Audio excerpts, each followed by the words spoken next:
longtemps. Et je suis sûr qu'il y a beaucoup de filles qui ont perdu la virginité par ignorance, juste pour imiter les autres, juste pour s'amuser, parce que tu ne comprends pas les conséquences. Parce que quand tu comprends la gravité de ce péché, tu vas prier, tu vas te préserver, tu vas demander au Saint-Esprit de te donner la force de résister. Beaucoup de filles et de jeunes hommes ne luttent pas. Même les hommes mariés, ils ne luttent pas. Ils s'amusent comme ça, ils se disant c'est normal.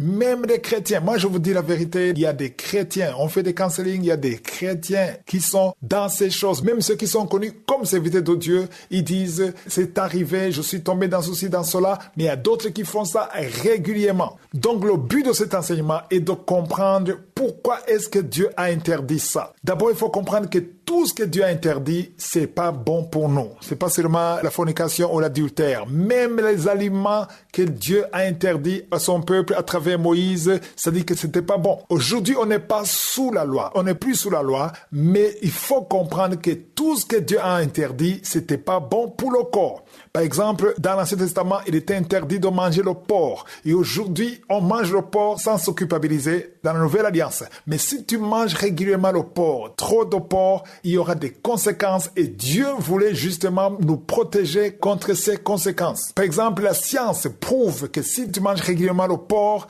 dans ton corps, il y aura trop de toxines. Et ça, c'est démontré par la nature de ce que le porc mange. Et c'est prouvé qu'il y a des maladies chroniques comme le diabète ou les inflammations. Mais tout ça, Dieu n'a pas donné des explications. Il a dit, ne mangez pas de porc, c'est pas bon. Mais c'est Dieu qui a créé le porc. Il a créé le porc et il dit, ne mangez pas le porc alors que c'est lui qui l'a créé. Ce n'est pas seulement le porc. Il y a une liste d'animaux qu'il ne fallait pas manger et Dieu l'a dit pour protéger l'être humain et surtout pour protéger le corps qui est le temple de Dieu. Et alors, quand Dieu dit, il faut pas avoir des relations sexuelles en dehors du mariage, ça dit que si tu as des relations intimes en dehors du mariage, là, tu ouvres une porte parce que le diable veut que tu fasses quelque chose qui est contraire à ce que Dieu a dit. Quand tu fais quelque chose qui est contraire à ce que Dieu a dit, c'est une porte ouverte. Voilà pourquoi quand tu couches avec des hommes avec qui tu n'es pas marié ou des femmes avec qui tu n'es pas marié, tu es en train d'ouvrir la porte aux démons qui vont entrer dans la maison de Dieu, c'est-à-dire ton corps. Si Dieu dit qu'un homme ne doit pas coucher avec un homme, c'est qu'il y a des conséquences quand tu fais quelque chose qui est contraire à la parole de Dieu. Donc cet enseignement ne concerne pas seulement les filles qui sont vierges, mais ça concerne tout le monde. Les filles vierges et déviergées, les hommes mariés, les femmes mariées.